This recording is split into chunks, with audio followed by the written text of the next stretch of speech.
আজকে সারাদিনে যারা এক ওয়াক্ত নামাজ পড়ো নাই, একটা সেজদা যার কপালে নাই, তুমি মিথ্যাবাদী, তুমি ডাকাত, অসভ্য, জানোয়ার।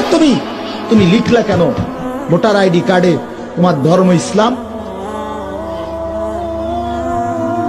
তুমি যদি মুসলমানের বাচ্চা হও তো তোমার উপরে নামাজ ফরজ না? ওই ছেলেরা বলো না কেন?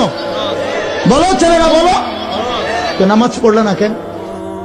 কেন নামাজ পড়লা না বাপ? বলো বলো ভাইয়া, বলো। আজকে যারা এশার নামাজ পড়েন না, একটা ওয়াক্ত নামাজ পড়েন, আপনারা বাবারা অনেক বাবা আছেন এখানে চেয়ারে, আপনাদের ছেলে কেমনে ঘুমাবে বাপ?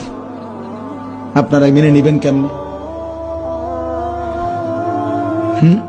বেনামাজি সন্তান এক ওয়াক্ত নামাজ পড়ে না, কোনদিন ফজরের নামাজ পড়ে না, এত বড় অসভ্য জঙ্গলি আপনার ঘরে কেমনে ঘুমাবে?